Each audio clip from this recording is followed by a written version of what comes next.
Welcome to Rise to Realize. Master your energy, master your life. I'm your host, Arda. Here's episode 12. We live for love.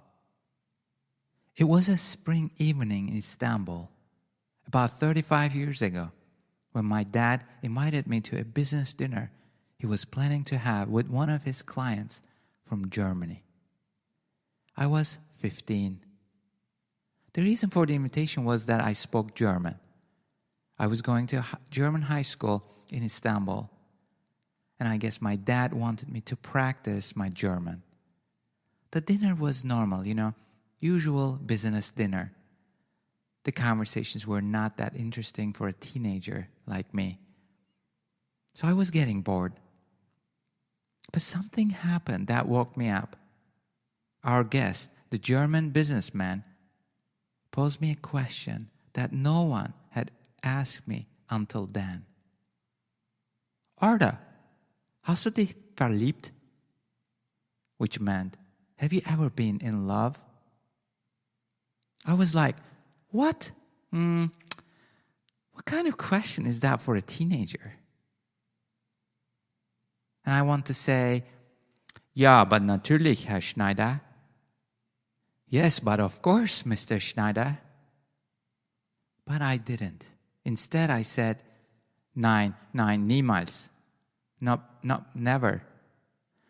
Well, I was a shy young man at the time and didn't want to reveal all my cards, okay? So cut me some slack here.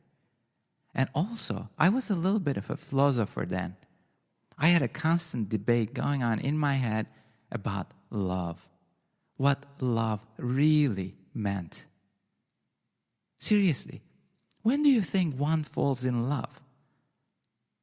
For example, would you count all my platonic interests and innocent crushes as falling in love?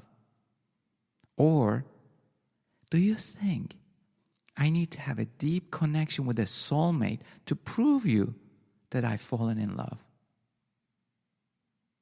So maybe I was right. I was right when I said nein, niemals. Today, I'm not that far away from this internal dialogue, a search, if you will, about the meaning of love. I'm still curious. Do you remember what kind of feelings it awakens in you when you feel connected to someone?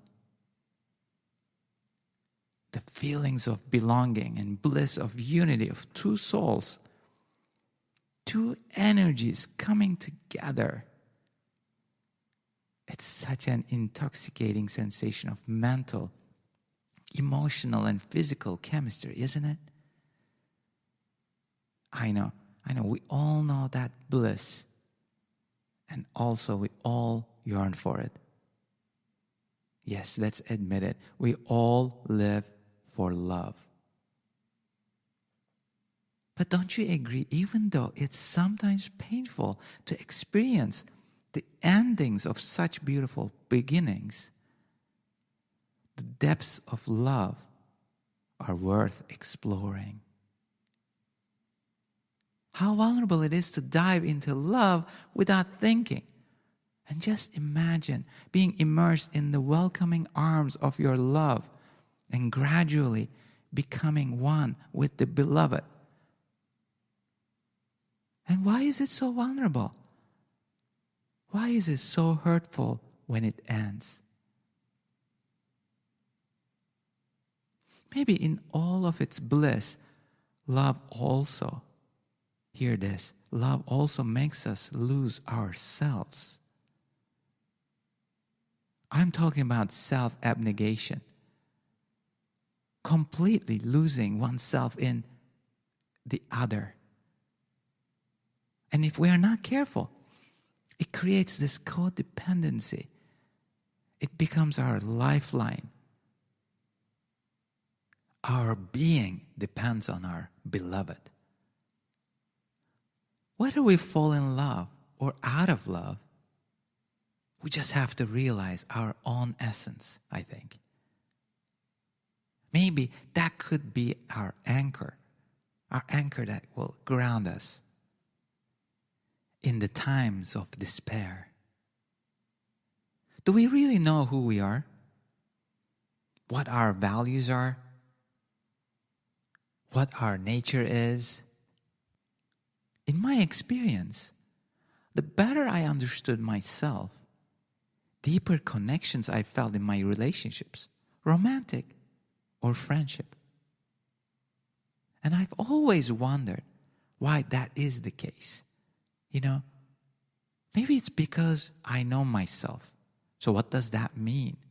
So when I accept everything about me, the good and the bad, then less irritated or offended I become suddenly. And all of a sudden, then I take things less personally. Small details stop bothering me because I know who I am. I know what I want, and I'm free to express it. You know what I'm saying? If I don't try to mask any part of myself to protect my dependency on my lover, then everything and everyone becomes on the same page. A deep connection develops naturally. Then everyone is honest, open, vulnerable. I believe in acquitted, innocent love. No power games, no manipulations, and full engagement. Full engagement in authenticity from all lovers. Can you feel it? It sure does create an intimacy on all levels, doesn't it? Spiritual, mental, emotional, physical. Intimacy on all levels. Feel it. Think about it. Sense it. Now let me ask you the same question that I was asked 35 years ago. How many times have you fallen in love? And how many times of falling is enough to find the one? I hope you have as many as you could have fallen in love, as there lies the beauty of life, where you feel the love in every cell in your body. Do you feel that jubilant, exuberant electricity running through your veins, raising you to the clouds of heaven? And it's bliss making you feel invincible against the mighty threat of any daring. Yes, tell me more. What or who is the object of your love? How does this lucky thing who is intensely targeted by your love gets to attract your attention? What kind of powers do they have over you? What do you find so irresistible about him, her, or them? As your attention intensifies on the object of your love, where is you in this exchange? Or is it an exchange? Who pays attention to you? Who falls in love with you? Our initial question now becomes more interesting, doesn't it? How many times have you fallen in love with yourself? Have you ever considered loving yourself unconditionally as much as you have demonstrated your love to your beloved? When you look inward and see voids, these dependencies and inadequacies, how can you see another as a whole? Please remember this. Blessed are the ones who embrace themselves with unselfish love, because they know how to receive love as much as they know how to give.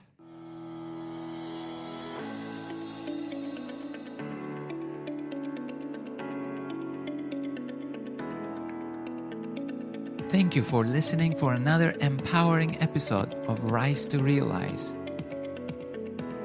Master your energy. Master your life. For more information about the transformational Rise to Realize method, visit us at R2R.org.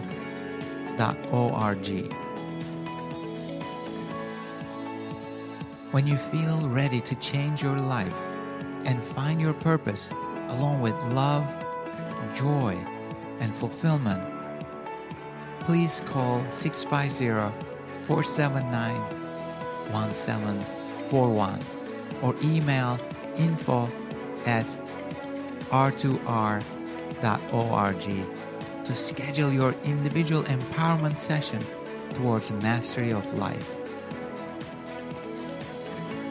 And until we meet again, keep rising above the ordinary to realize your full potential. Keep living for love.